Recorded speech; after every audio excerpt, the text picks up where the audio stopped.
Good morning, Richard Eckley here. Happy Monday morning to you. I think it's the last full week before Christmas. Again, time's going by. Hopefully you're getting all your Christmas shopping done, everything sorted out, so all good, all taking shape. We're on a Monday, so we're on a Health Monday on Your 4 Keys to a Healthier, Happier You. And today I'm just going to read a little bit from first book, Your 4 Keys to a Healthier, Happier You. Going through the health, part of the health chapter, and just to see where you are with your health regime and your sort of like exercise routine is this little part I'm going through now. There you go. Yeah, so there are two areas to a healthier you: your exercise program and your dietary habits. A combination of both is required for long-term health. Many studies have been carried out over the years, and the results have shown that just 30 minutes of exercise per day can help reduce certain types of cancers, heart disease and Alzheimer's, along with better mental health capacity and improved self-confidence. The food we eat also has a huge effect on our health, but unfortunately, the British average diet, or bad diet, we have developed over the past 50 years has led us to many health problems, including obesity, which is the #1 cause of preventable cancer. We could avoid this if we just got back to regular exercise with the old basics of eating more fruit and veg instead of all the processed foods. Now, we've all seen the fatty diets: eat cabbage soup for 2 weeks and lose 3 stone in weight instantly,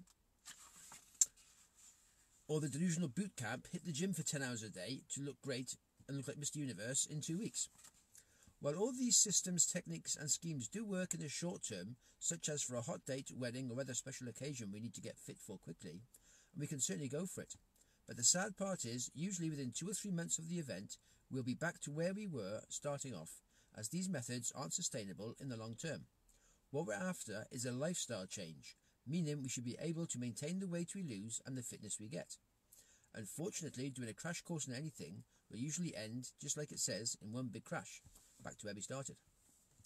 To start with, our biggest challenge is going to be you, because as soon as we start anything new, that little voice inside our head pops up and says, "You can't do that."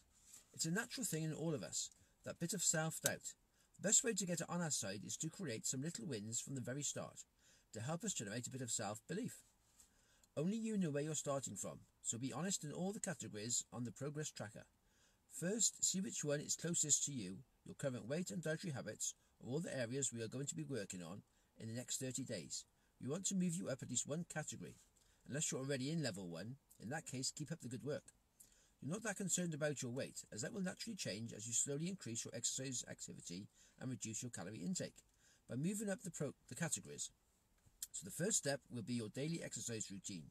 We're going to create a new habit and keep it simple and achievable to create that first win. So now we're going to the 5 levels of the progress tracker. Level 5, we have no exercise routine at all. We sit down at work as much as possible. Our evenings are spent in front of the TV eating crisps, chocolate and biscuits. The only time we get up is to use the loo, and when we go to bed, we have to stop halfway up the stairs for a break. Level 4, we have no exercise routine to speak of, but we walk a bit at work because we have to. Occasionally we walk to the shops, on the odd walk now and again if the weather is nice. No exercise activities in the evenings or weekends. We can get up the stairs in one go, but then need to sit down. Level 3, we walk at work and sometimes to work. We go for walks once a week and the occasional cycle, jog or swim, but no regular planned exercise. The stairs aren't a problem, but we'd rather take the lift if we could.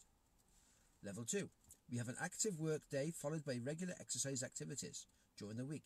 We swim or cycle or jog on weekends and are part of an exercise club, but don't always go, but we can run up the stairs and strike a rocky pose. And level 1, we have a very active job. We go for cycle, jogs or swims at least 3 times a week and on weekends. We do longer exercise activities and are usually first at any club meetings, raring to go. We laugh at stairs, taking 2 at a time. So that shows the different levels there you can sort of move through to generate your exercise activities. Find out where you're sort of starting from, and then just try to increase it a little bit. That's how you sort of develop any area of your life.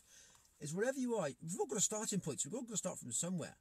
And that's when you just start to move it and increase it slowly to improve it. And that's how you improve your health. So you increase anything from, say, better sleep patterns to better eating habits to better exercise routines, reducing stress. We all do it one step at a time, and we're all starting at different places. So we need to find where we are, and then we can slowly improve what we're doing to make ourselves fitter, healthier and happier.